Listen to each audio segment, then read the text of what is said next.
Di jam 3 pagi yang buta, saat sang ayah baru saja selesai mendoakan kesuksesan anak-anaknya, pintu rumah tua itu tidak diketuk dengan rindu, melainkan dihantam dengan martil besar oleh putra sulungnya sendiri. Bukan perampok yang datang, melainkan darah dagingnya sendiri yang haus akan harta warisan. Namun, mereka lupa satu hal. Singa tua itu tidak sedang tidur. Ia hanya sedang menunggu waktu untuk menunjukkan bahwa akar yang diam adalah penopang yang paling mematikan. Selamat datang kembali di kanal Suara Kehidupan, tempat kita memetik hikmah dari setiap helai kisah manusia. Sebelum kita masuk ke dalam drama keluarga yang menyayat hati tentang pengkhianatan dan keikhlasan seorang ayah ini, silahkan tulis di kolom komentar dari mana Anda menyimak cerita ini. Kehadiran Anda adalah semangat bagi kami. Dan bagi Anda yang baru bergabung, jangan lupa subscribe di kanal Suara Kehidupan agar tidak ketinggalan kisah-kisah penuh inspirasi lainnya. Mari kita mulai. Episode 1, Nyanyian Sunyi Sang Akar. Kehormatan memang bukan tentang seberapa banyak harta yang kita miliki, tapi tentang bagaimana kita berdiri tegak mempertahankan kebenaran, bahkan jika harus melawan darah daging sendiri. Itulah kalimat yang terus berdenyut di dalam nadiku, layaknya detak jantung yang enggan berhenti, meski tubuh ini telah rentah dimakan waktu. Di sini, di beranda tua yang harumnya selalu mengingatkanku pada aroma kayu cendana dan kenangan tentang mendiang istriku, aku menghitung helai demi helai kesunyian yang jatuh bersama daun-daun kering. Namaku Arutala. Orang-orang mengenalku sebagai lelaki yang pernah menggenggam samudra melalui deretan kapal dan truk yang melintasi cakrawala. Namun kini, aku hanyalah seorang lelaki tua yang ditemani bayang-bayang. Rumah ini, yang dulu riuh oleh tawa anak-anak, sekarang terasa seperti sebuah kotak musik yang telah kehilangan kunci pemutarnya. Sunyi, teramat sunyi, hingga aku bisa mendengar suara perasaanku sendiri yang merayap di dinding-dinding kayu. Sore ini, langit seperti sedang melukis kesedihan dengan warna jingga yang memar. Aku duduk di kursi rotan kesayanganku, menatap gerbang besi yang tampak kokoh, namun sebenarnya rapuh oleh karat. Di sanalah aku sering menanti kepulangan mereka. Bramasta, anak sulungku yang mewarisi garis rahangku, namun tidak dengan kelembutan hatiku. Dan Aruna, putri kecilku yang kini telah menjelma menjadi wanita yang matanya selalu berbinar jika bicara tentang angka, tapi meredup jika bicara tentang rindu. Sudah berapa lama mereka tidak duduk di sini, menyesap teh hangat bersamaku tanpa pernah melirik jam tangan mewah mereka? Aku tahu, di balik kemegahan hidup yang mereka pamerkan di luar sana, ada rongga kosong yang mereka coba tutupi dengan ambisi. Aku bisa merasakan tatapan mereka yang kini berbeda. Saat mereka berkunjung, mata mereka tidak lagi mencari kesehatanku, melainkan mencari di mana aku menyimpan kunci-kunci brankas masa lalu. Ayah, kau sudah tua, biarlah kami yang memikul beban dunia ini, kata Bramasta tempo hari. Kalimat itu terdengar seperti bakti, namun di telingaku, ia bergetar seperti lonceng peringatan. Ada nada yang sumbang, sebuah frekuensi keserakahan yang disembunyikan di balik senyum yang dipaksakan. Siska, menantuku, seringkali berdiri di sudut ruangan dengan mata yang tajam, menghitung setiap inci tanah yang kepijak, seolah-olah dia sedang mengukur luas makamku sendiri. Aku menghela nafas panjang. Udara sore ini terasa berat, seolah membawa beban ribuan rahasia yang belum terucap. Aku tidak butuh kemewahan. Aku hanya butuh sebuah pelukan tulus yang tidak dibarengi dengan pertanyaan tentang dokumen atau tanda tangan.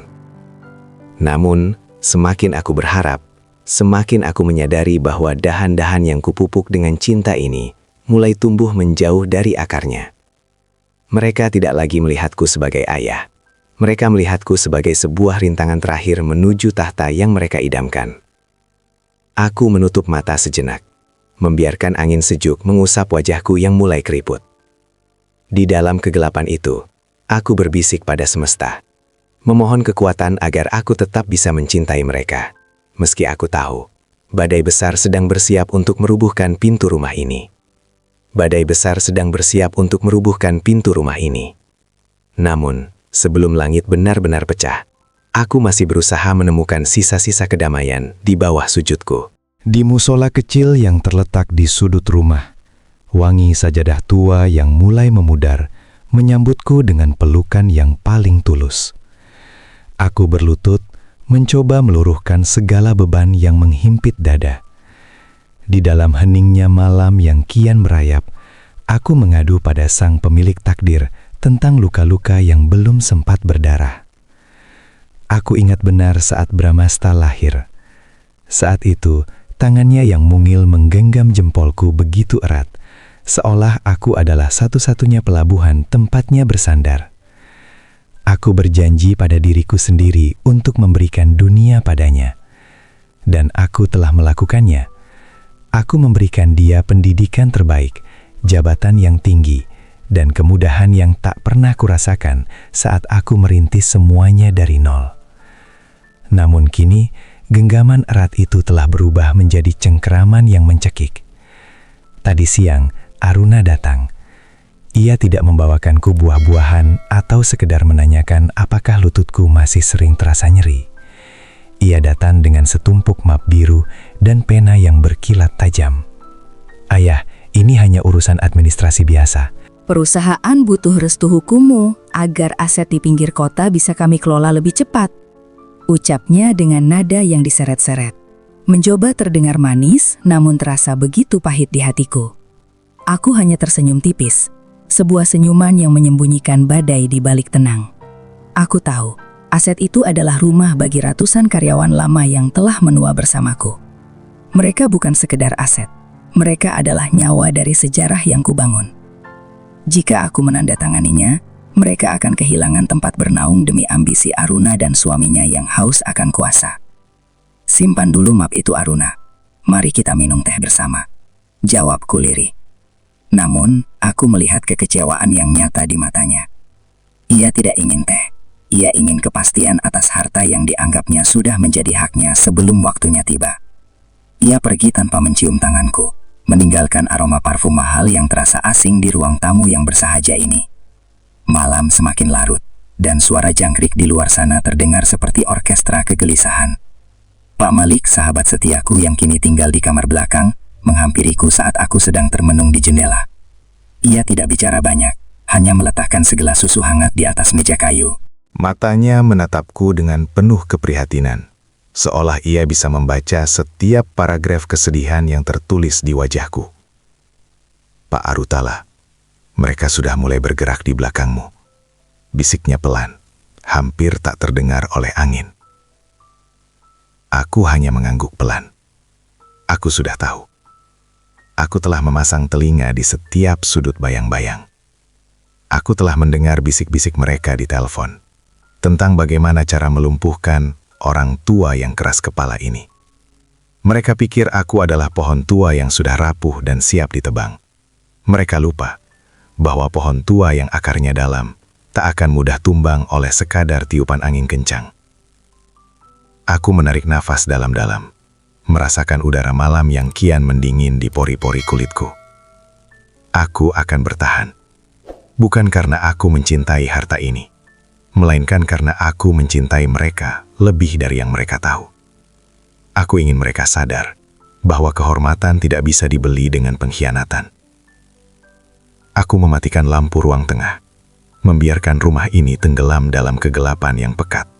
Di balik kegelapan itulah, aku mulai menyusun kembali potongan-potongan teka-teki yang mereka buat. Sementara di luar sana, sebuah rencana gelap sedang dirancang untuk menjemputku di keheningan malam yang paling sunyi. Aku tidak sedang berjaga karena takut, melainkan karena aku sedang merawat detak jantungku sendiri agar tidak pecah oleh kekecewaan. Aku duduk di kegelapan ruang kerja, tempat di mana beribu-ribu catatan sukses dan air mata tersimpan rapi di dalam laci-laci kayu yang mulai lapuk. Malam ini, bulan tampak seperti sepotong perak yang pucat, tersembunyi di balik awan yang berat. Aku menatap layar ponselku yang gelap, namun pikiranku menerawang jauh ke masa lalu. Dulu, setiap malam sebelum mereka terlelap, aku selalu membacakan dongeng tentang kesatria yang jujur. Aku selalu mengatakan pada Bramasta dan Aruna bahwa mahkota paling berharga adalah kejujuran, dan tahta paling mulia adalah bakti. Namun sekarang, dongeng-dongeng itu tampaknya telah menguap bersama asap ambisi mereka yang membubung tinggi ke langit kesombongan. Aku mendengar suara deru mesin mobil di kejauhan, lalu menghilang.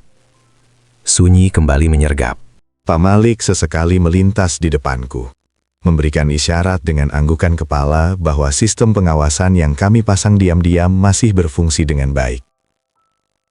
Ya, aku memang tua, tapi mataku belum buta. Aku telah melihat bagaimana Bramasta diam-diam bertemu dengan para spekulan tanah di kafe-kafe Remang. Membicarakan rumah ini seolah-olah ia sedang menjual sepotong kayu bakar yang tak berharga. Hati ini terasa perih, seperti disiram air garam di atas luka yang menganga. Bukan karena hartanya, tapi karena mereka menganggap kehadiranku sebagai beban yang harus segera disingkirkan. Mereka mulai menyebarkan bisik-bisik di antara keluarga besar. Mengatakan bahwa daya ingatku mulai memudar, bahwa aku sering bicara pada dinding, dan bahwa aku tak lagi mampu mengurus diriku sendiri. Mereka sedang membangun narasi untuk merampas kedaulatanku sebagai manusia. Hanya agar mereka bisa menggenggam dokumen-dokumen itu tanpa hambatan hukum. Ayah, kau perlu istirahat total. Biarlah kami yang mengurus semuanya. Kata-kata itu terus terngiang, berputar-putar seperti burung gagak yang menunggu mangsanya meregang nyawa. Aku tahu, istirahat total yang mereka maksud adalah penahanan dalam kesunyian, di mana suaraku tak akan lagi terdengar oleh dunia. Namun, mereka lupa bahwa aku adalah akar. Meski aku tersembunyi di bawah tanah, meski aku tampak kotor dan diam, akulah yang menopang dahan-dahan tinggi itu agar tidak tumbang. Jika akar ini dicabut dengan paksa, maka seluruh pohon itu pun akan ikut hancur. Aku tidak akan membiarkan mereka hancur karena keserakahan mereka sendiri. Aku harus menjadi cermin bagi mereka, sebuah cermin yang mungkin akan melukai mata mereka saat mereka melihat betapa buruknya rupa jiwa yang penuh lubang pengkhianatan. Aku meraba sebuah laci rahasia di bawah meja kerjaku. Di sana, tersimpan rekaman dan dokumen yang tidak pernah mereka bayangkan sebelumnya. Ini adalah asuransi bagi hatiku yang hancur. Sambil mengusap debu di atas meja, aku menyadari bahwa waktu untuk berpura-pura telah habis. Udara dingin mulai menyusup lewat celah jendela, membawa pesan bahwa fajar akan membawa perubahan besar yang tak akan pernah mereka lupakan. Malam ini adalah malam terakhir aku menjadi ayah yang hanya bisa diam dan menerima. Besok, dunia akan melihat bahwa cahaya Arutala belum padam, meski kegelapan sedang mencoba menutupinya dengan segala daya. Aku menarik napas dalam, membiarkan keheningan ini menjadi sekutu terbesarku sebelum dentum pertama dari pengkhianatan itu benar-benar terdengar.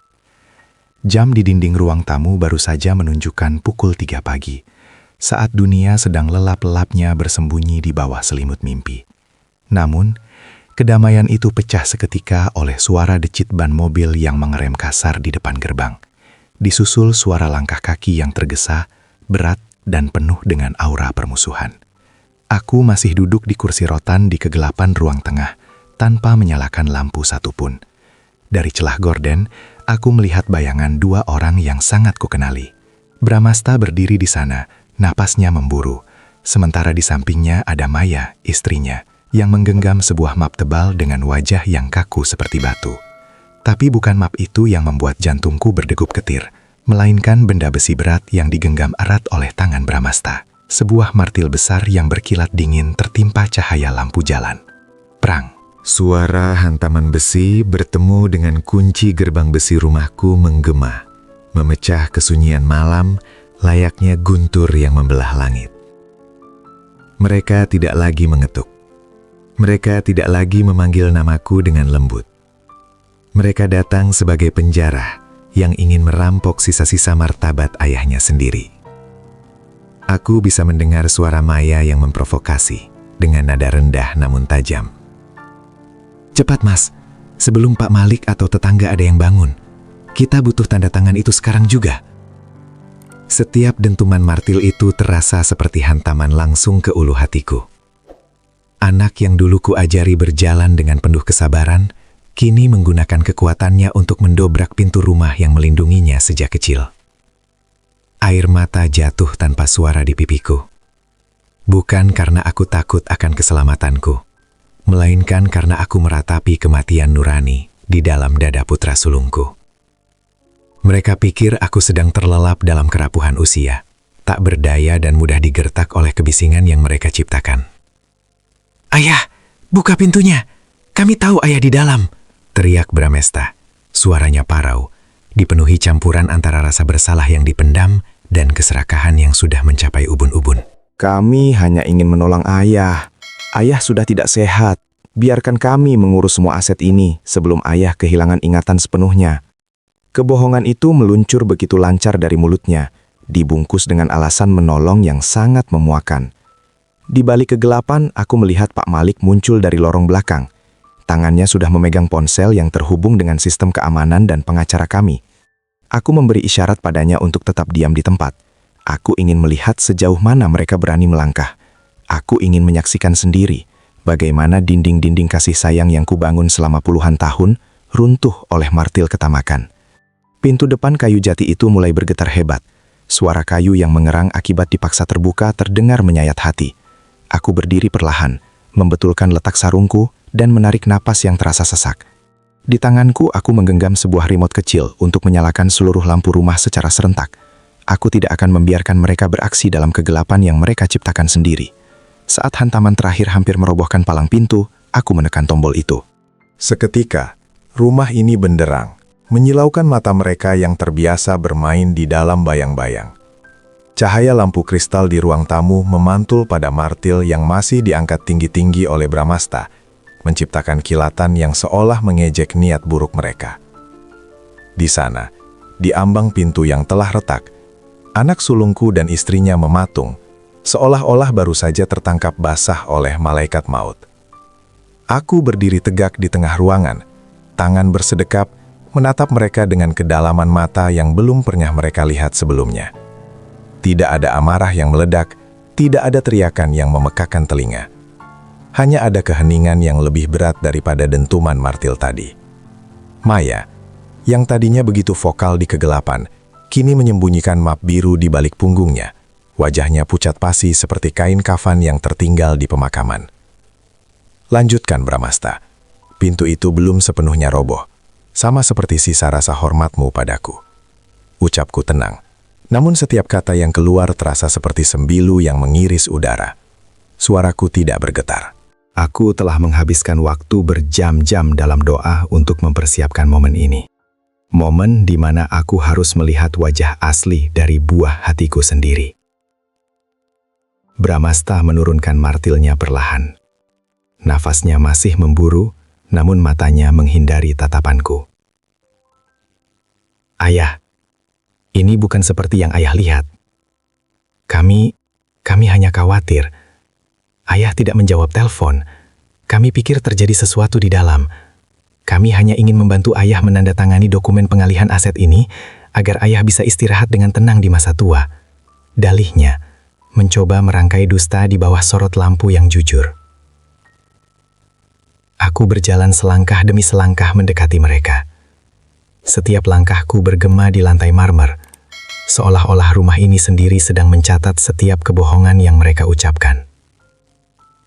"Membantu?" tanyaku getir. Sejak kapan bantuan datang membawa martil di jam 3 pagi? Sejak kapan kasih sayang menuntut tanda tangan di atas kertas yang bahkan belum kubaca? Siska menyela dengan keberanian yang dipaksakan. "Ayah, jangan egois. Perusahaan sedang goyah, dan hanya tanda tangan ayah yang bisa menyelamatkan kami. Ayah sudah pikun. Ayah tidak tahu apa yang sedang terjadi di luar sana." Kata pikun itu dilemparkannya seperti batu, mencoba melukai harga diriku, mencoba meyakinkan dirinya sendiri bahwa tindakan mereka benar. Aku tertawa kecil, Sebuah tawa yang terdengar seperti gesekan biola tua yang sumbang. Aku menatap Siska, lalu kembali pada putraku. Di balik saku jubah tidurku, aku merasakan ponsel yang sedang merekam setiap detik pembicaraan ini, terhubung langsung dengan peladen pribadi yang dijaga oleh Pak Malik di ruang sebelah. Mereka tidak tahu bahwa setiap kata, setiap gurat ketamakan di wajah mereka, kini telah menjadi saksi bisu yang akan menghancurkan mereka di kemudian hari. Masuklah, kataku sambil memberi jalan. Letakkan martil itu dan taruh mapmu di atas meja. Mari kita lihat, seberapa besar harga yang kalian pasang untuk menjual nyawa ayah kalian sendiri.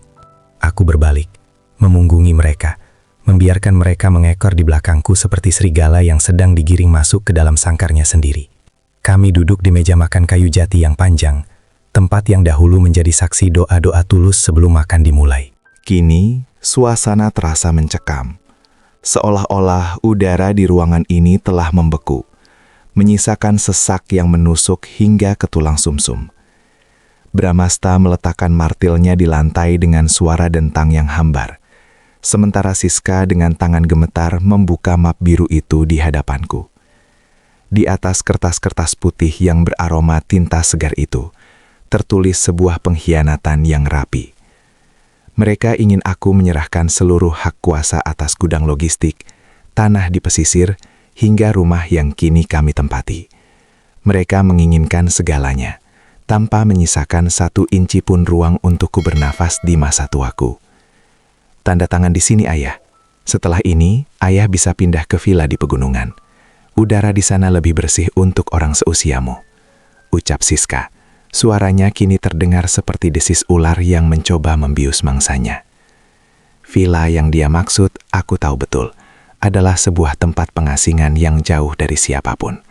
Sebuah penjara berlapis kemewahan agar aku tak lagi bisa mencampuri urusan bisnis mereka yang kotor. Aku mengambil kacamata bacaku, lalu perlahan mulai membalik halaman demi halaman. Aku tidak sedang membaca dokumen itu, karena aku sudah tahu isinya. Melainkan aku sedang memberi waktu bagi hati ini untuk benar-benar melepaskan rasa iba yang terakhir. Di bawah cahaya lampu yang benderang, aku melihat anak sulungku terus melirik jam tangannya, seolah-olah dia sedang mengejar waktu sebelum fajar menyingsing dan dosa-dosanya tersingkap. Bramasta, panggilku lirih tanpa menoleh. Apakah kau masih ingat saat kau berusia 7 tahun dan menangis karena takut pada kegelapan? Aku memegang tanganmu sepanjang malam agar kau bisa tidur nyenyak. Sekarang, di kegelapan malam yang kau ciptakan sendiri, apakah kau merasa sudah lebih berani karena memegang martil daripada memegang tangan ayahmu? Bramasta tersentak, wajahnya mengeras. Ayah, jangan mulai dengan drama masa lalu. Zaman sudah berubah. Perusahaan butuh modal besar, dan aset ini adalah kuncinya. Ayah sudah terlalu lama diam di atas harta ini, seperti naga yang menjaga gua. Kata-katanya sungguh tajam, namun aku tidak terluka. Rasa sakit itu sudah berubah menjadi ketenangan yang mematikan. Aku meraih pena yang disodorkan Siska, memutarnya di antara jemariku, lalu menatap mereka berdua bergantian. Di luar jendela, langit mulai berubah warna menjadi abu-abu keunguan, menandakan akhir dari malam yang kelam ini. Aku akan memberikan apa yang kalian inginkan, kataku pendek. Siska dan Bramasta saling lirik. Binar keserakahan meledak di mata mereka. Namun mereka tidak menyadari bahwa di setiap lembar yang kusentuh, aku telah meninggalkan jejak yang akan menjadi awal dari keruntuhan mereka. Aku menandatangani dokumen itu dengan goresan tinta yang mantap. Sebuah tanda tangan yang secara hukum sah, namun secara taktik adalah sebuah umpan yang sangat manis. Saat mereka menarik kembali map itu dengan tawa kemenangan yang tertahan, aku menyandarkan tubuhku ke kursi. Aku membiarkan mereka merasa menang di atas panggung sandiwara ini. Mereka tidak tahu bahwa di balik dinding ini, Pak Malik telah mengirimkan seluruh rekaman video dan suara dari awal hingga akhir ke sebuah alamat surel yang tak tersentuh. Selamat anak-anakku. Kalian baru saja membuka gerbang menuju strategi dingin yang telah kupersiapkan dengan sangat rapi. Saat deru mobil mereka menjauh dari halaman rumah, seiring dengan semburat fajar yang mengoyak langit, Aku masih terduduk di kursi makan. Keheningan kembali menyergap. Namun kali ini bukan lagi sunyi yang menyakitkan, melainkan sunyi sebelum badai yang sesungguhnya menerjang dari arah yang tak akan pernah mereka duga. Aku menyesap teh pahit yang telah mendingin, merasakan sensasi getir yang merayap di lidahku, setawar rasaku pada mereka saat ini. Pak Malik muncul dari balik pilar kayu, membawa sebuah komputer jinjing dan meletakkannya di hadapanku tanpa suara. Semua sudah terkirim, Pak Arutala. Pengacara kita, Pak Baskara, sudah menerima rekaman semalam dan sedang menyusun berkas tambahannya. Bisiknya dengan nada yang sangat terjaga. Aku mengangguk pelan. Jemariku mengetuk-ngetuk meja jati. Biarkan mereka merasa di atas awan untuk sementara, Malik. Orang yang merasa menang adalah orang yang paling mudah dijatuhkan, karena mereka lupa menunduk untuk melihat pijakan kakinya sendiri. Strategiku bukan tentang serangan fisik yang kasar, melainkan sebuah gerakan catur yang sistematis. Sebulan yang lalu, aku diam-diam telah meminta audit independen terhadap perusahaan yang kini dipimpin Bramasta. Aku menemukan lubang-lubang besar di sana. Proyek-proyek fiktif atas nama pembangunan gudang di luar kota yang ternyata hanyalah cara untuk mencuci uang dan membiayai gaya hidup mewah Siska. Miliaran rupiah menguap dalam kabut kebohongan yang mereka ciptakan sendiri. Tanda tangan yang kuberikan semalam bukanlah kunci menuju kekayaan mereka, melainkan jerat yang mengikat leher mereka secara hukum. Di dalam dokumen tersebut, aku menyelipkan satu klausul kecil yang tak mereka baca karena terlalu bernafsu. Bahwa pengalihan aset hanya berlaku jika penerima tidak terlibat dalam tindak pidana yang merugikan perusahaan dalam 5 tahun terakhir. Dengan bukti penggelapan dana yang sudah di tanganku, tanda tangan itu justru akan menjadi bukti mutlak bahwa mereka mencoba merampas aset untuk menutupi kejahatan keuangan mereka. Aku berjalan menuju jendela, menatap matahari yang mulai merangkak naik. Di luar sana, dunia mungkin melihatku sebagai singa tua yang sudah kehilangan taringnya, yang hanya bisa pasrah saat rumahnya dijarah. Namun mereka tidak tahu bahwa aku sedang menenun jaring laba-laba yang sangat halus, namun sekuat baja. Pak, apa kita akan langsung melaporkannya? Tanya Malik. Matanya memancarkan kesetiaan yang tak luntur oleh waktu. Belum, Malik. Biarkan mereka berpesta hari ini. Biarkan mereka mengundang rekan bisnis, memamerkan kemenangan mereka di depan publik, dan merasa bahwa dunia ada di dalam genggaman mereka. Jawabku dengan suara yang sedingin es di kutub utara. Aku ingin mereka jatuh dari ketinggian yang paling puncak, agar mereka tahu betapa perihnya menghantam bumi tanpa ada satupun tangan yang bersedia menangkap. Aku kembali ke kamar, membiarkan cahaya pagi menerangi wajahku yang mulai keriput. Di dalam laci kecil samping tempat tidur, aku menyimpan foto masa kecil mereka. Hatiku sedikit bergetar. Namun logika dan keadilan telah mengunci rapat pintu belas kasihan yang selama ini membuatku lemah. Kali ini, aku bukan sedang menghukum mereka. Aku sedang mengajari mereka arti dari sebuah konsekuensi. Panggung sudah siap, dan aku adalah sutradara yang akan tetap tinggal di balik layar hingga layar terakhir ditutup dengan penyesalan. Hari-hari berikutnya kulalui dengan ketenangan yang ganjil. Seolah-olah penggerebekan Martil di jam 3 pagi itu hanyalah mimpi buruk yang tertiup angin. Di luar sana, aku mendengar kabar bahwa Bramasta dan Siska mulai mengadakan pesta-pesta kecil, merayakan kemenangan atas aset yang mereka pikir sudah sepenuhnya berpindah tangan. Namun, di balik tembok rumah tua ini, udara terasa tajam oleh rencana yang mulai berderak maju. Aku menghubungi Pak Baskara, pengacara yang telah menemaniku sejak rambutku masih hitam legam. Di ruang kerjaku yang remang, kami duduk berhadapan dengan tumpukan dokumen audit yang mengungkapkan aroma busuk dari perusahaan yang dikelola putraku.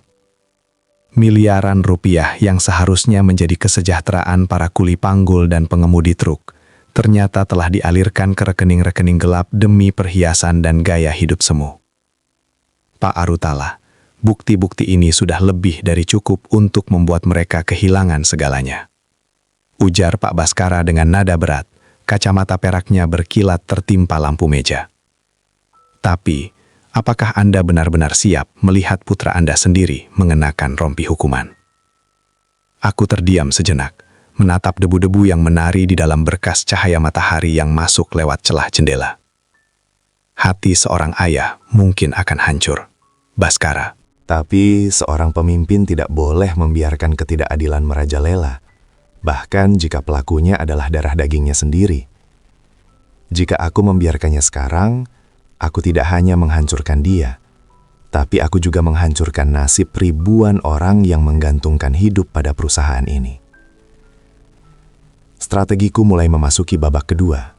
Aku sengaja menginstruksikan bank untuk menunda pencairan dana dari dokumen yang ditandatangani malam itu, dengan dalih verifikasi kesehatan mental. Aku ingin melihat reaksi mereka. Benar saja, hanya dalam hitungan hari Aruna datang mencariku. Bukan dengan martil, tapi dengan kata-kata yang lebih tajam dari sembilu. Ayah, apalagi ini? Bank bilang tanda tangan ayah perlu diverifikasi oleh psikiater karena ada laporan bahwa ayah sering melantur. Kenapa ayah mempersulit kami? Teriak Aruna di ruang tamu. Wajah cantiknya kini tampak begitu buruk karena dikuasai amarah. Dia tidak sadar bahwa laporan tentang pikun itu adalah bumerang yang mereka lempar sendiri untuk menjatuhkanku, yang kini justru mengunci akses keuangan mereka. Aku hanya menyesap tehku perlahan, membiarkan kemarahannya tumpah ke lantai marmer. Bukankah kalian sendiri yang bilang pada dunia bahwa aku sudah tidak waras, Aruna? Aku hanya mengikuti aturan yang kalian ciptakan. Jika aku gila, maka tanda tangan itu tidak sah. Jika aku sehat, maka audit perusahaan harus dipertanggungjawabkan. Pilih mana yang kalian suka. Aruna tercekat. Bibirnya bergetar tanpa kata. Dia mulai menyadari bahwa ayah yang mereka anggap pohon tua yang lapuk, sebenarnya adalah labirin yang tak punya pintu keluar.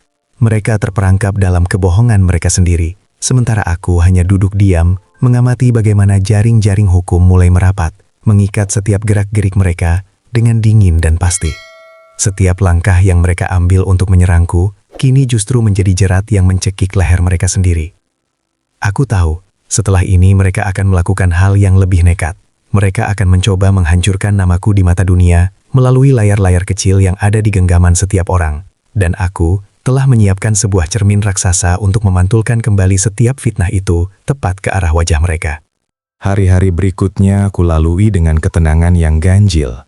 Seolah-olah penggerebekan martil di jam 3 pagi itu hanyalah mimpi buruk yang tertiup angin. Di luar sana, aku mendengar kabar bahwa Bramasta dan Siska mulai mengadakan pesta-pesta kecil, merayakan kemenangan atas aset yang mereka pikir sudah sepenuhnya berpindah tangan. Namun, di balik tembok rumah tua ini, udara terasa tajam oleh rencana yang mulai berderak maju. Aku menghubungi Pak Baskara, pengacara yang telah menemaniku sejak rambutku masih hitam legam. Di ruang kerjaku yang remang, kami duduk berhadapan dengan tumpukan dokumen audit yang mengungkapkan aroma busuk dari perusahaan yang dikelola putraku. Aku terdiam sejenak, menatap debu-debu yang menari di dalam berkas cahaya matahari yang masuk lewat jendela. Hati seorang ayah mungkin akan hancur, Baskara. Tapi, seorang pemimpin tidak boleh membiarkan ketidakadilan merajalela, bahkan jika pelakunya adalah darah dagingnya sendiri. Jika aku membiarkannya sekarang, aku tidak hanya menghancurkan dia, tapi aku juga menghancurkan nasib ribuan orang yang menggantungkan hidup pada perusahaan ini. Strategiku mulai memasuki babak kedua. Aku sengaja menginstruksikan bank untuk menunda pencairan dana dari dokumen yang ditandatangani malam itu, dengan dalih verifikasi kesehatan mental. Aku ingin melihat reaksi mereka. Benar saja, hanya dalam hitungan hari, Aruna datang mencariku.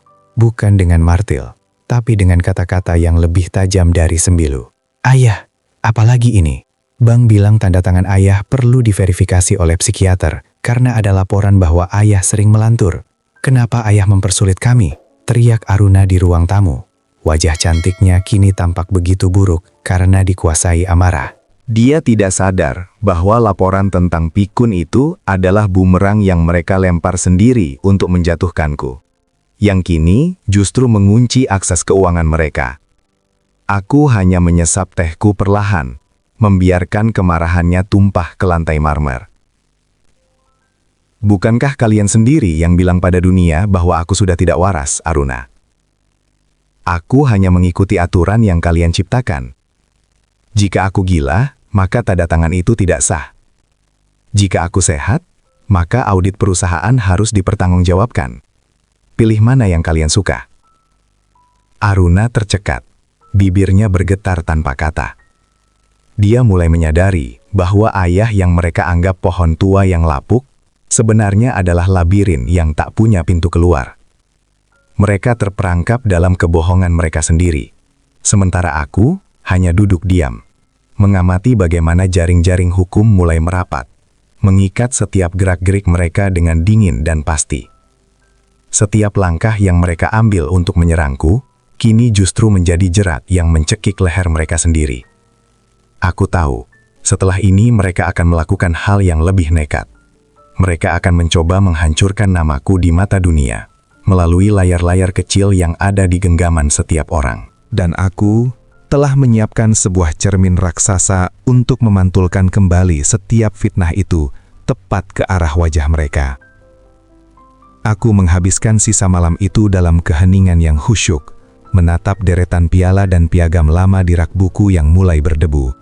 Bukti sejarah bahwa kejayaan ini dibangun dengan peluh, bukan dengan kelicikan. Besok bukan sekedar hari pembuktian, melainkan hari di mana aku harus mematahkan hati mereka, agar jiwanya bisa kembali utuh. Tepat pukul 9 pagi, rumah tua ini mendadak riuh oleh kehadiran orang-orang yang tak diundang. Bramasta dan Aruna datang dengan langkah angkuh, membawa 2 orang pria berseragam putih yang mereka klaim sebagai tim medis dari pusat rehabilitasi jiwa. Di belakang mereka, beberapa orang tampak memegang kamera ponsel, bersiap mengabadikan momen penyelamatan, yang sebenarnya adalah sebuah penculikan martabat. Mereka tidak tahu bahwa di dalam ruang tamu yang luas itu, Pak Baskara dan 3 orang rekan sejawatnya telah duduk menanti dengan tumpukan dokumen yang rapi. "Ayah, ayo berangkat. Ini demi kebaikanmu," ujar Aruna dengan nada yang dibuat sedemikian lembut, namun matanya terus melirik ke arah brankas di pojok ruangan. Ia mencoba menyentuh lenganku, namun aku mundur selangkah, memberikan isyarat kepada Pak Baskara untuk membuka tirai permainan yang sesungguhnya. "Silahkan duduk anak-anakku," kataku pelan, namun suaraku menggema dengan otoritas yang tak terbantahkan. "Sebelum kalian membawaku ke tempat yang kalian inginkan, mari kita selesaikan dulu satu urusan kecil tentang kejujuran. Pak Baskara, silakan tunjukkan hasil audit independen dan laporan rekam medis terbaru dari rumah sakit pusat yang saya lakukan secara diam-diam minggu lalu." Wajah Bramasta seketika berubah kaku. Ia melihat Pak Baskara menyerahkan salinan surat keterangan sehat jiwa yang ditandatangani oleh 3 profesor psikiatri terkemuka. Hasil itu menyatakan dengan mutlak bahwa aku memiliki kesadaran penuh dan fungsi kognitif yang sempurna. Video fitnah yang mereka sebarkan kini menjadi sampar tak berharga di hadapan bukti medis yang sah. Namun, itu barulah permulaan dari serangan balikku yang sesungguhnya. Dan ini, lanjut Pak Baskara sambil menyodorkan map merah, adalah bukti aliran dana fiktif dari perusahaan ke rekening pribadi atas nama Siska dan Aruna. Kami telah melaporkan temuan penggelapan ini ke pihak berwajib sebagai bentuk perlindungan aset perusahaan. Status kalian saat ini adalah terperiksa. Ruangan itu mendadak sunyi, seolah oksigen di dalamnya baru saja dihisap habis. Bramasta jatuh terduduk di kursi. Martabat yang tadi ia sandang runtuh seketika di hadapan bukti-bukti dingin yang kusajikan. Mereka mengira aku adalah mangsa yang lemah, namun ternyata aku adalah dinding karang yang selama ini menahan ombak agar tidak menghancurkan mereka. Aku menatap mereka satu persatu, bukan dengan kebencian, melainkan dengan duka yang mendalam. Kalian mencari harta di dalam kehancuranku, padahal aku sudah menyiapkan segalanya untuk kalian jika kalian bisa sedikit saja bersabar dalam kejujuran, bisikku getir. Di luar, suara sirine mulai terdengar lamat-lamat, menandakan bahwa dunia luar sedang bersiap untuk menagih pertanggungjawaban atas sandiwara yang mereka mulai sendiri. Bramasta terlonjak dari kursinya, wajahnya yang tadi merah padam karena amarah, kini memucat seperti kertas yang terbakar. Ia menatap ke arah jendela, melihat kilatan lampu biru dan merah yang memantul di kaca-kaca besar rumah ini. Ketakutan kini menjadi tuan di wajahnya, menggantikan keangkuhan yang selama ini ia agungkan. "Ayah, apa yang kau lakukan?" bisik Aruna dengan suara yang gemetar. Air matanya kini asli, bukan lagi akting untuk konten media sosialnya. Namun air mata itu lahir dari rasa takut akan kehilangan kenyamanan, bukan dari rasa bersalah atas pengkhianatan. Ia mundur perlahan, menjauhi tumpukan dokumen yang tampak seperti nisan bagi masa depan mereka. Aku tidak menjawab. Aku hanya menatap mereka dengan tatapan seorang ayah yang sedang melihat rumah yang ia bangun dengan susah payah, mulai runtuh karena rayap dari dalam. Pak Baskara melangkah maju, membetulkan letak kacamatanya. Polisi datang bukan untuk menjemput Pak Arutala ke rumah sakit jiwa, melainkan untuk meminta keterangan terkait laporan penggelapan dana dan fitnah terencana yang kalian sebarkan. Dunia digital meninggalkan jejak, dan kalian telah meninggalkan terlalu banyak noda. Seketika, pintu depan terbuka. Namun yang masuk bukan hanya petugas, melainkan juga kerumunan wartawan yang entah bagaimana sudah mengetahui bahwa drama keluarga miliarder ini sedang memasuki babak baru.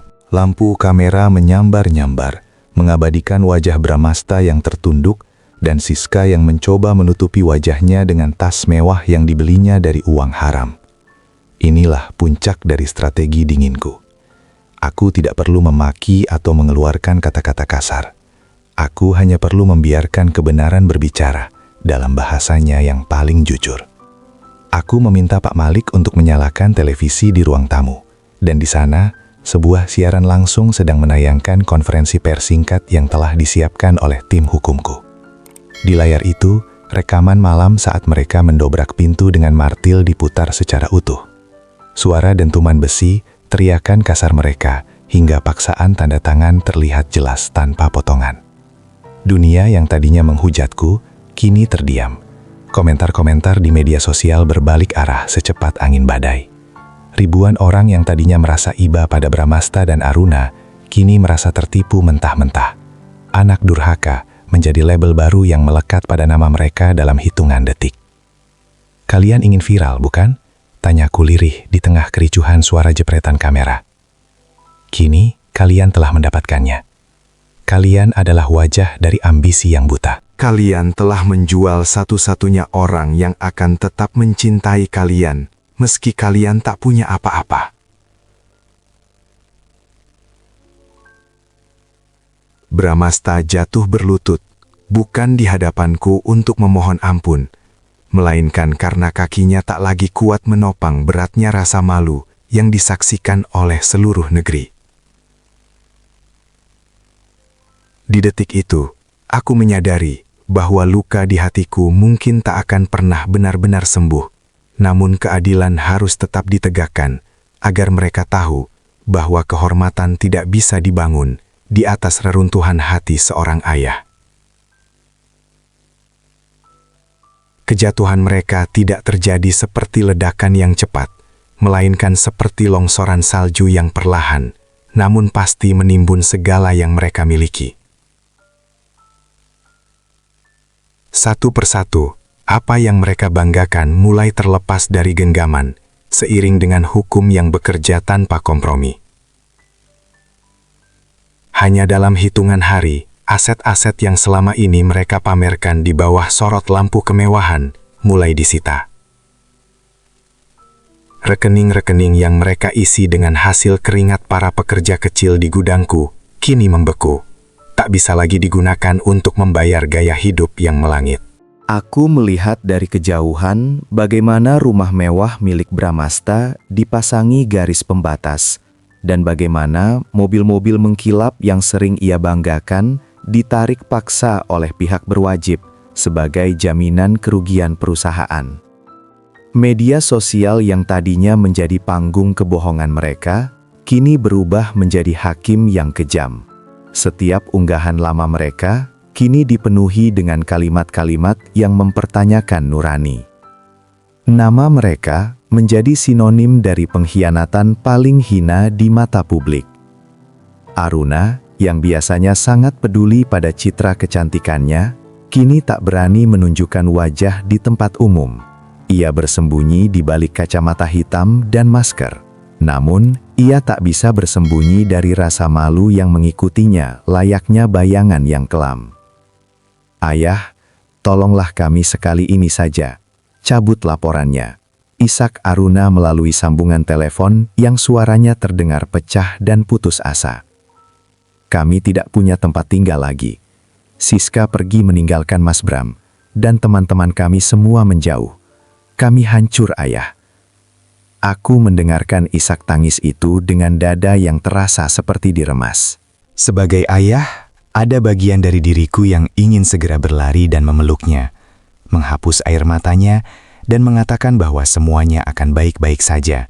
Namun, nuraniku yang lain mengingatkanku bahwa pelukan yang terlalu cepat hanya akan membuat mereka lupa akan rasa sakit dari sebuah kesalahan. Aku harus membiarkan mereka merasakan dinginnya lantai tanpa alas, agar mereka tahu betapa berharganya hangatnya rumah yang pernah mereka hancurkan dengan martil keserakahan. "Aruna," jawabku dengan suara yang stabil meski mataku berkaca-kaca, "aku tidak menghancurkan kalian. Kalianlah yang membangun penjara ini dengan tangan kalian sendiri. Belajarlah untuk hidup dengan kebenaran, meski itu berarti kalian harus memulainya dari nol." Aku menutup telepon itu dan meletakkannya di atas meja kerja. Di sudut ruangan, Pak Malik sedang merapikan beberapa berkas sisa audit. Ia menatapku dengan penuh pengertian. Kehancuran sistematis ini adalah obat yang pahit. Namun hanya ini satu-satunya cara untuk membersihkan racun ketamakan yang sudah mendarah daging di dalam diri mereka. Malam itu, rumah tua ini kembali sunyi. Namun, di tengah kesunyian itu, aku mendengar suara gerbang yang dibuka perlahan. Bukan dengan hantaman martil, bukan dengan deru mesin mobil mewah, melainkan dengan langkah kaki yang ragu-ragu dan penuh kerendahan hati. Seseorang sedang berdiri di sana, di bawah lampu jalan yang temaram, membawa secercah harapan yang sama sekali tidak pernah kuduga sebelumnya. Sosok itu tampak ringkih di bawah beban ransel usang yang digendongnya, jauh dari kesan kemewahan yang selama ini melekat pada garis keturunanku. Aku menyipitkan mata, mencoba menembus kabut malam, sampai akhirnya cahaya lampu teras menyentuh wajahnya yang masih menyisakan kemurnian remaja. Dia adalah Gibran, putra sulung Bramasta, cucuku yang selama ini diasingkan ke sekolah berasrama di luar kota oleh orang tuanya, seolah keberadaannya hanya akan mengganggu pesta pora mereka. "Kakek," suaranya bergetar, lebih halus dari desiran angin malam yang menusuk tulang. Ia tidak bersimpuh dengan rama yang berlebihan, ia hanya menundukkan kepala sedalam-dalamnya, seolah-olah seluruh dosa ayahnya sedang ia pikul di pundaknya sendiri. "Aku datang bukan untuk meminta ampunan atas nama ayah, karena aku tahu luka yang ia torehkan terlalu dalam untuk sekadar kata maaf." Aku terdiam, mematung di ambang pintu kayu yang masih menyisakan bekas hantaman martil tempo hari. Ada sesuatu yang berbeda pada tatapan matanya. Sebuah kejujuran yang sudah lama hilang dari rumah ini. Gibran melangkah mendekat, lalu menyerahkan sebuah amplop kecil yang lecek. "Ini semua tabunganku sejak kecil, Kek. Tidak banyak, tapi aku ingin ini digunakan untuk membantu memperbaiki pintu rumah ini dan mengganti kerugian para pekerja yang haknya diambil oleh ayah." Dadaku mendadak sesak oleh emosi yang tak tertahankan. Di saat orang tuanya sibuk mencaci dan menjarah, anak ini justru datang membawa puing-puing nurani yang tersisa. Gibran tidak tahu bahwa rahasia kejatuhan ayahnya kini sudah menjadi konsumsi publik. Namun ia merasakan perihnya nama baik yang hancur berkeping-keping. "Kenapa kau kembali ke sini, Gibran? Di saat semua orang menjauh karena takut terkena getah kehancuran keluargamu?" Tanyaku dengan suara yang serak. Ia menatapku dengan mata yang berkaca-kaca, namun teguh. "Karena kakek adalah akar. Ayah mungkin lupa, tapi kakek pernah mengajarkanku bahwa meski dahan pohon telah busuk dan patah, akar yang kuat akan selalu mampu menumbuhkan tunas yang baru." Aku ingin menjadi tunas itu, Kek. Meski aku harus mulai dari tanah yang paling kotor sekalipun.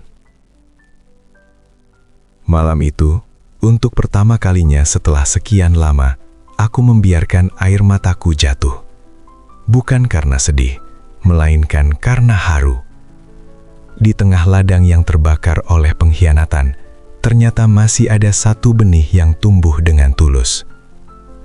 Gibran adalah bukti bahwa cinta yang kutanam tidak sepenuhnya sia-sia. Namun, perjalanannya tidak akan mudah, karena di luar sana, badai fitnah yang diciptakan ayahnya masih menyisakan puing-puing kehancuran yang harus dibersihkan dengan keringat dan air mata. Aku merangkul bahunya yang gemetar, membawanya masuk ke dalam rumah yang kini terasa sedikit lebih hangat. Kami duduk di ruang tamu yang kini menjadi saksi bahwa keadilan tidak hanya tentang menghukum yang bersalah, tapi juga tentang menyelamatkan yang masih memiliki nurani. Di hadapanku, Gibran tertunduk lesu, namun punggungnya tidak melengkung oleh beban dosa. Ia tampak seperti prajurit muda yang siap menerima luka demi menebus sebuah pengkhianatan yang bahkan bukan ia pelakunya. Kehadirannya di tengah kekacauan ini adalah plot twist yang tak pernah direncanakan oleh Bramasta maupun Aruna dalam skenario jahat mereka. Namun, ketenangan malam itu terusik ketika sebuah mobil taksi berhenti dengan terburu-buru di depan pagar. Bramasta turun dengan pakaian yang kusut dan mata yang merah, diikuti oleh Aruna yang tampak tak lagi memiliki sisa keanggunan. Mereka menerobos masuk, mengabaikan Pak Malik yang berusaha menahan mereka. Di wajah mereka terpancar keputusasaan yang liar. Sebuah ekspresi dari orang-orang yang telah kehilangan segalanya, namun masih mencoba mencuri sedikit sisa dari reruntuhan. "Gibran, apa yang kau lakukan di sini?" teriak Bramasta saat melihat putranya duduk bersamaku. Suaranya pecah, antara rasa malu dan kemarahan yang tak beralasan. "Kembali ke mobil. Jangan ikut campur urusan orang dewasa. Ayah sedang berusaha menyelamatkan masa depanmu." Gibran berdiri perlahan, menatap ayahnya dengan keberanian yang belum pernah ia tunjukkan sebelumnya. "Masa depan yang mana, Ayah? Masa depan yang dibangun di atas air mata kakek? Atau masa depan yang kau curi dari keringat para buruh gudang itu?" Suara Gibran tenang, namun setiap katanya menghujam tepat ke ulu hati Bramasta yang sudah hancur. "Aku tidak butuh harta yang didapat dari martil dan fitnah. Aku lebih memilih lapar daripada kenyang oleh hasil pengkhianatan." Aruna mencoba memelas padaku. "Ayah, lihatlah, anak-anak kami akan menderita. Apakah ayah tega melihat cucu ayah sendiri hidup susah hanya karena masalah dokumen ini?" Aku berdiri dari kursi rotanku, membetulkan letak kacamataku, dan menatap kedua anakku untuk terakhir kalinya dalam kapasitas sebagai pemilik harta ini. "Kalian bicara soal cucu? Gibran justru baru saja menyelamatkan kehormatan garis keturunan ini dengan kemiskinannya yang jujur. Kalianlah yang sedang membunuhnya dengan kekayaan yang kalian paksakan." Pak Baskara kemudian melangkah maju, menyerahkan dokumen terakhir yang telah ditandatangani oleh pihak berwajib. "Bramasta, Aruna, kasus ini sudah P21. Polisi akan menjemput kalian besok pagi untuk proses hukum lebih lanjut. Tidak ada lagi celah untuk negosiasi atau video fitnah baru. Seluruh dunia sudah tahu siapa yang sebenarnya gila di sini. Gila harta, hingga buta pada cinta." Bramasta jatuh berlutut di lantai marmer. Wajahnya tersembunyi di balik kedua telapak tangannya. Isak tangis yang terdengar bukan lagi isak tangis buatan, melainkan suara keruntuhan jiwa yang telah kehilangan arah. Mereka menyadari bahwa menara gading yang mereka bangun di atas kebohongan kini telah benar-benar rata dengan tanah. Aku memejamkan mata, merasakan lelah yang luar biasa menyelimuti hatiku.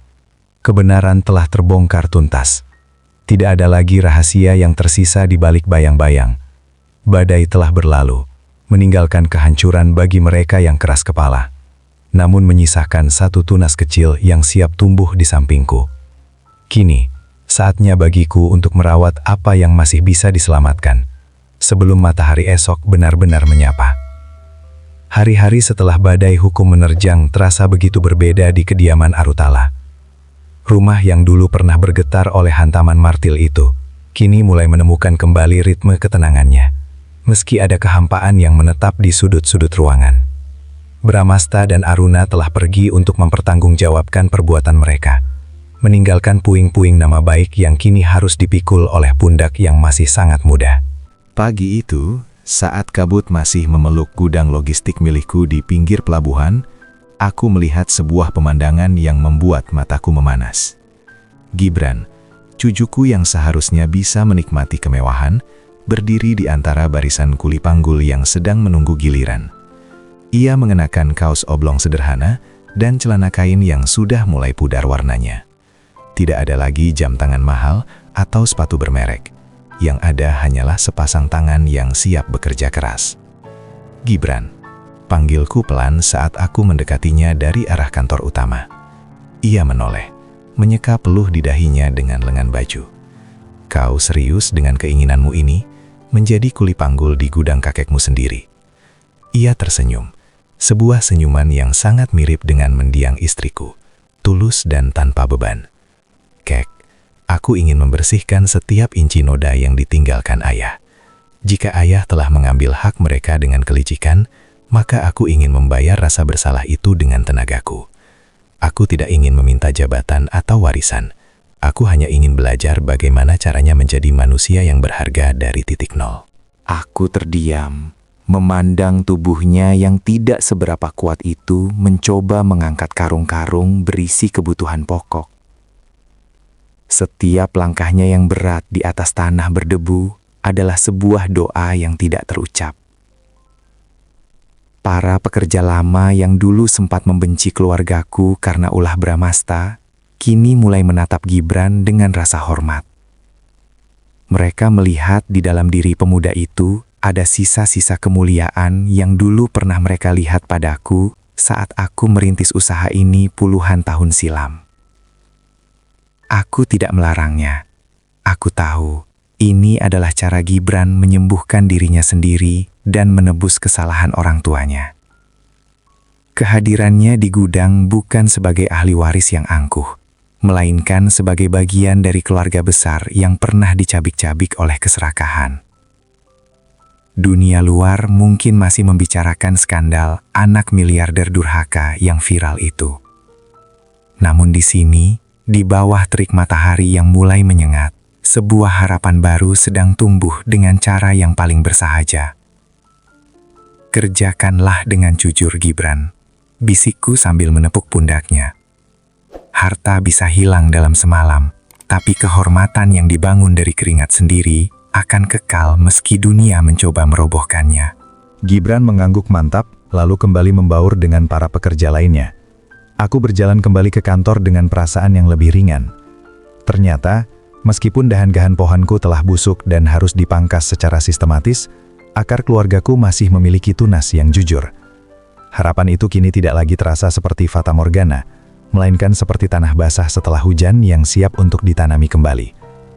Kabar tentang Gibran yang memilih menjadi kuli panggul alih-alih melarikan diri dari kenyataan, mulai tersebar luas melampaui pagar-pagar gudang. Dunia maya yang sebelumnya penuh dengan caci maki terhadap keluarga kami, kini mulai diramaikan oleh foto-foto candid Gibran yang sedang memanggul beban di pundaknya. Tanpa ia sadari, ia sedang menulis ulang narasi keluarga Arutala dengan tinta keringatnya sendiri. Suatu sore, aku melihat sekelompok pekerja senior berkumpul di dekat pos penjagaan, tempat Gibran biasanya beristirahat sejenak sambil menyesap air mineral dalam kemasan. Pak Malik yang juga sering mengawasi dari jauh, membisikkan sesuatu padaku. Lihatlah, Pak. Mereka yang dulu ingin berdemo karena upahnya dipotong oleh Mas Bram, kini justru membawakan bekal makan siang untuk Gibran. Anak itu telah memenangkan hati mereka tanpa perlu satu kata janji pun. Aku mengamati dari jendela kantorku yang berdebu. Gibran tampak tertawa kecil saat seorang buruh tua menepuk bahunya dengan akrab. Pemandangan itu lebih indah daripada deretan angka di saldo bank yang selama ini diperebutkan oleh anak-anakku. Di sana, di antara debu semen dan aroma solar pelabuhan, Gibran membuktikan bahwa martabat tidak datang dari jabatan yang tertera di kartu nama, melainkan dari keberanian untuk mengakui kesalahan dan kesediaan untuk merendah. Namun, di tengah kedamaian baru itu, sepucuk surat datang dari balik jeruji besi. Itu adalah surat dari Bramasta. Dengan tangan gemetar, aku membacanya di bawah lampu meja yang temaram. Surat itu penuh dengan keluhan tentang dinginnya lantai penjara dan bagaimana ia merasa dikhianati oleh teman-teman bisnisnya. Tidak ada satupun kata maaf yang tulus, hanya ada tuntutan agar aku menggunakan kekuasaanku untuk meringankan hukumannya. Aku menghela napas, merasakan sesak yang lama kembali muncul. Gibran, panggilku, saat ia hendak pulang dengan baju yang basah oleh keringat. Aku menyodorkan surat ayahnya padanya. Apa pendapatmu? Haruskah kakek membantunya?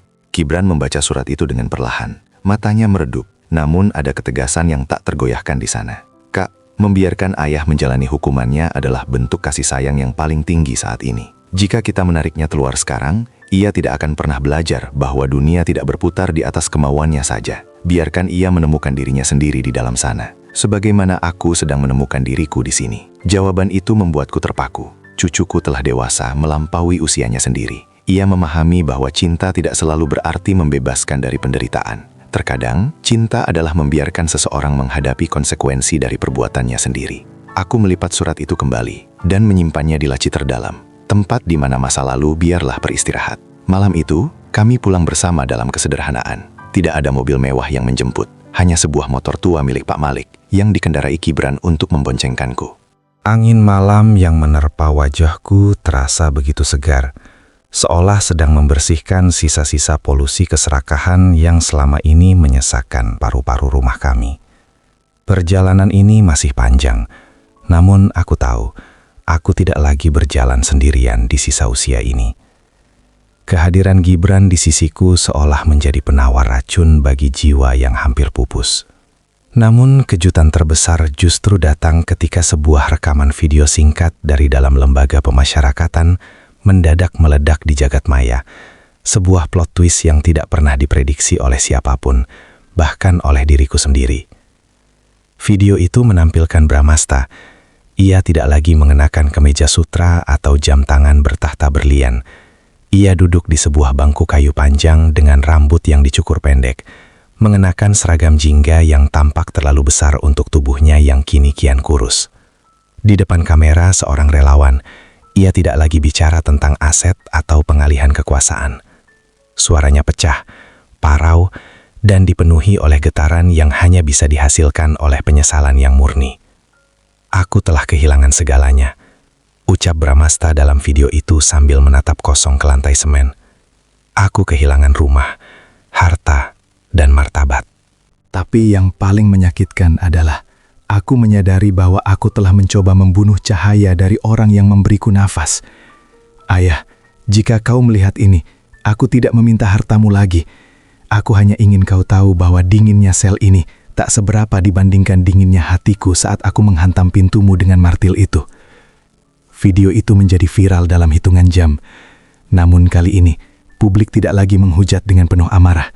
Mereka tersentuh melihat keinsafan yang lahir dari sebuah kehancuran total. Aruna pun muncul di bagian lain video tersebut, menangis terseduh-seduh, memohon maaf kepada Gibran karena telah menjadi orang tua yang gagal. Kejatuhan sistematis yang kurencanakan ternyata tidak hanya menghancurkan ekonomi mereka, tapi berhasil membedah kerisihan hati mereka hingga ke akar terdalam. Aku menonton video itu bersama Gibran di ruang tengah. Ruangan yang dulu menjadi saksi bisu pengkhianatan, kini menjadi saksi bagi air mata yang berbeda. Gibran menggenggam tanganku erat, pundaknya berguncang. Mereka mulai pulang, Kek. Meski tubuhnya di penjara, hati mereka mulai pulang pada kita, bisiknya lirih. Inilah puncak dari segala rencana dingin itu. Pembalasanku bukanlah tentang kemiskinan mereka, melainkan tentang kembalinya nurani mereka. Aku menyadari bahwa terkadang seseorang harus kehilangan dunia untuk menemukan kembali jiwanya. Strategi yang kubangun dengan ketenangan mematikan ini telah mencapai tujuannya yang paling mulia, sebuah keinsafan yang tak bisa dibeli dengan miliaran rupiah. Malam itu, dunia maya yang tadinya penuh kebencian berubah menjadi gelombang simpati dan pelajaran hidup. Banyak orang yang mulai merenungkan hubungan mereka dengan orang tua masing-masing. Di balik layar kaca, aku hanya bisa bersyukur dalam diam. Badai telah benar-benar reda, meninggalkan tanah yang bersih untuk ditanami kembali dengan kasih sayang yang lebih tulus. Namun, tugasku belum selesai. Masih ada babak akhir yang harus kutuliskan. Sebuah penutup bagi kisah panjang ini, sebelum aku benar-benar bisa memejamkan mata dalam kedamaian yang abadi. Pagi itu, langit di atas rumah tua ini tampak begitu jernih, seolah-olah semesta baru saja selesai membasuh sisa-sisa jelaga dari api konflik yang sempat membakar segalanya. Aku memutuskan untuk melakukan sesuatu yang selama ini kupendam di dalam labirin hatiku. Mengunjungi mereka yang kini sedang menjalani hukuman dari waktu dan hukum. Bersama Gibran di sampingku, aku melangkah melewati gerbang besi penjara yang dingin. Suara kunci yang berputar dan jeruji yang bergeser biasanya akan membuatku merinding. Namun kali ini, hatiku terasa tenang, seperti permukaan danau yang tak lagi terusik oleh kerikil. Di sebuah ruang kunjungan yang sederhana, aku duduk menanti. Tak lama kemudian, Bramasta dan Aruna muncul. Langkah mereka tak lagi angkuh, pundak mereka merosot, membawa beban penyesalan yang tampak lebih berat dari beban apapun yang pernah kupulihkan. Saat mata kami bertemu, keheningan menyergap. Tidak ada kata-kata kasar, tidak ada map biru, tidak ada martil. Yang ada hanyalah tatapan antara seorang ayah dan anak-anaknya yang telah tersesat sangat jauh. Bramasta langsung bersimpuh di lantai yang dingin, memegang kakiku dengan tangan yang kini kasar karena kerja paksa di dalam sana. Isak tangisnya pecah, suara yang terdengar seperti reruntuhan batu yang jatuh ke dalam jurang yang dalam. Ayah, ampuni aku. Aku telah menjadi anak yang lebih buruk daripada musuhmu. Rintihnya disela tangis. Aruna pun bersujud di sampingnya, membasahi kain sarungku dengan air mata yang tak kunjung henti. Kami buta, Ayah. Kami mengira harta adalah segalanya. Sampai akhirnya kami sadar bahwa tanpa doa dan ridomu, kami hanyalah debu yang tertiup angin. Aku mengusap kepala mereka berdua dengan tangan yang gemetar. Ada rasa perih yang masih tersisa, namun kasih sayang seorang ayah rupanya memiliki ruang yang jauh lebih luas daripada luka manapun. Harta bisa dicari kembali, namun waktu yang kalian buang untuk membenci tidak akan pernah bisa diputar balik. Bisikku lirih. Aku melihat ke arah Gibran yang berdiri tegak dengan mata berkaca-kaca. Ia melihat ayahnya bukan lagi sebagai raksasa yang menakutkan, melainkan sebagai manusia rapuh yang sedang belajar untuk merangkak kembali. Aku tidak menjanjikan mereka kemewahan saat mereka keluar nanti. Aku tidak mengatakan bahwa perusahaan akan kembali ke tangan mereka dalam sekejap. Aku hanya memberikan satu hal yang paling mereka butuhkan saat ini. Kepastian bahwa pintu rumah ini tidak akan pernah terkunci sepenuhnya bagi mereka yang benar-benar ingin pulang dengan jiwa yang bersih. Pertemuan itu terasa sangat singkat, namun cukup untuk menyatukan kembali benang-benang yang sempat putus. Saat aku berjalan keluar dari gedung itu, aku merasakan sebuah beban besar yang selama bertahun-tahun menghimpit dadaku perlahan-lahan terangkat. Aku menarik nafas dalam-dalam, merasakan udara bebas yang kini terasa lebih manis dari biasanya. Namun, di sisa usiaku ini, aku tahu bahwa pelajaran ini belum berakhir. Masih ada satu pesan yang harus kusampaikan kepada dunia melalui warisan yang lebih berharga daripada sekadar tanah dan bangunan. Sebuah warisan tentang arti sesungguhnya dari sebuah kehormatan. Namun, di sisa usiaku ini, aku tahu bahwa pelajaran ini belum berakhir. Masih ada satu pesan yang harus kusampaikan kepada dunia melalui warisan yang lebih berharga daripada sekadar tanah dan bangunan. Sebuah warisan tentang arti sesungguhnya dari sebuah kehormatan. Sekembalinya dari penjara, aku mengajak Gibran duduk di beranda belakang. Tempat di mana pohon mangga yang kutanam puluhan tahun lalu, kini telah rimbun menaungi tanah. Aku memintanya untuk mengambil sebuah kotak kayu kecil yang selama ini tersimpan di balik lemari besi perpustakaan. Kotak itu berisi akta-akta tanah, namun bukan atas namaku, bukan pula atas nama Bramasta atau Aruna. Gibran, dengarlah, ucapku sambil membuka lembaran kertas yang sudah mulai menguning. Banyak orang mengira kesuksesan adalah tentang seberapa banyak kita bisa menumpuk harta di atas meja. Tapi ayahmu dan bibimu lupa bahwa harta tanpa akar keberkahan hanyalah istana pasir yang akan rata saat pasang tiba. Aku menyerahkan seluruh dokumen itu kepada Gibran. Di dalamnya aku telah mengubah status hukum seluruh aset pribadiku menjadi sebuah yayasan pendidikan dan pelatihan bagi anak-anak para pekerja gudang. Aku tidak ingin Gibran mewarisi beban keserakahan orang tuanya. Aku ingin dia mewarisi tanggung jawab untuk menjadi pelayan bagi sesama. Ini adalah warisan yang sebenarnya. Bukan untuk kau miliki, tapi untuk kau jaga agar manfaatnya tidak pernah putus mengalir. Gibran menatapku dengan mata yang jernih, penuh ketakjuban. Ia tidak tampak kecewa karena kehilangan hak atas kemewahan pribadi.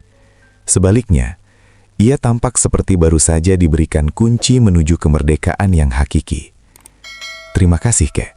Aku berjanji, tidak akan ada lagi martil yang merusak pintu rumah ini. Aku akan membangun pintu yang selalu terbuka bagi siapa saja yang ingin belajar tentang kejujuran. Jawabnya dengan suara yang mantap. Sementara itu, di layar televisi yang menyala di ruang dalam, berita tentang keluarga Arutala mulai meredah. Publik tidak lagi melihat kami sebagai drama viral yang memuakkan, melainkan sebagai sebuah hikayat tentang keadilan dan penebusan.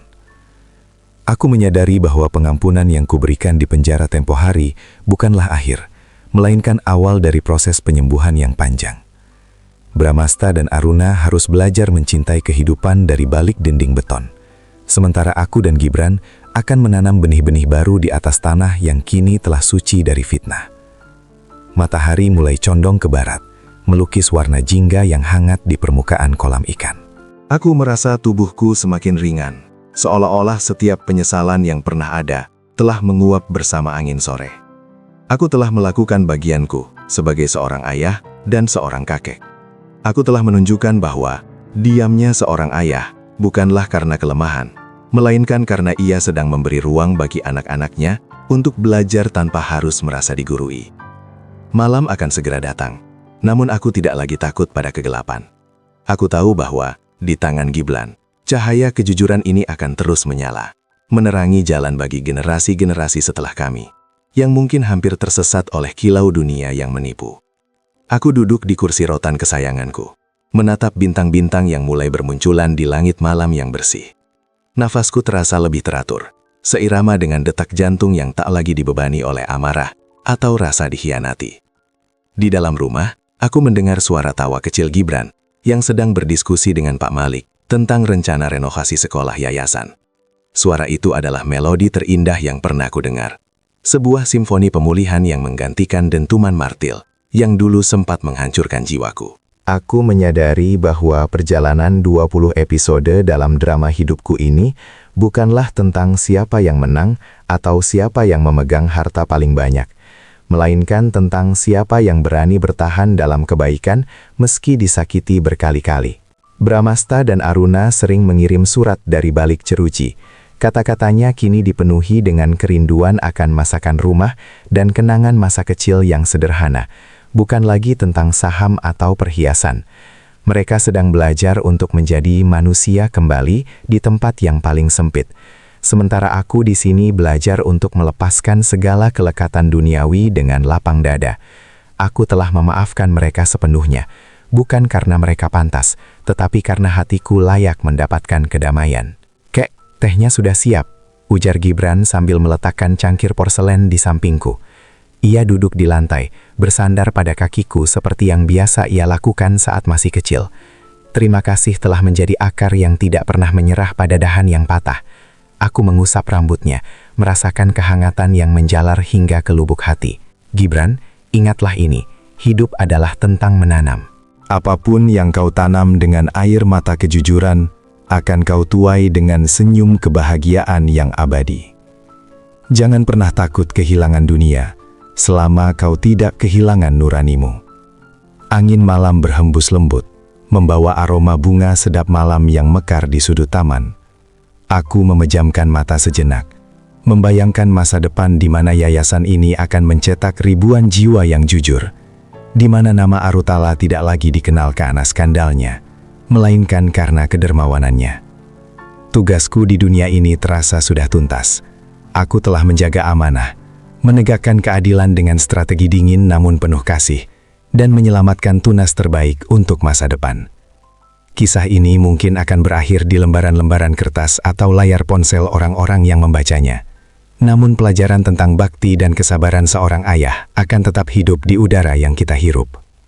Penyesalan yang terlambat memang menyakitkan, namun pintu maaf akan selalu terbuka bagi mereka yang benar-benar ingin pulang ke jalan yang terang. Di bawah naungan langit yang luas, aku tersenyum. Rumah tua ini tidak lagi sunyi oleh kesedihan, melainkan sunyi oleh ketenangan yang hakiki. Akhirnya, sang akar bisa beristirahat dengan damai. Melihat pohonnya mulai bertunas kembali dengan hijau yang lebih murni dari sebelumnya. Sahabat Suara Kehidupan, kisah Arutala mengajarkan kita bahwa harta bisa dicari. Namun restu dan air mata orang tua yang tulus adalah pusaka yang tak ternilai harganya. Jangan sampai penyesalan datang saat raga mereka sudah tak lagi ada di pelupuk mata. Jika cerita ini menyentuh hati Anda, silahkan tekan tombol like dan bagikan video ini kepada orang-orang tersayang sebagai pengingat. Bagaimana menurut Anda? Apakah seorang anak masih pantas dimaafkan setelah melakukan pengkhianatan sebesar itu? Tulis pendapat Anda di kolom komentar. Terima kasih telah menyimak hingga akhir. Saya pamit, sampai jumpa di kisah penuh makna berikutnya. Wassalamualaikum warahmatullahi wabarakatuh.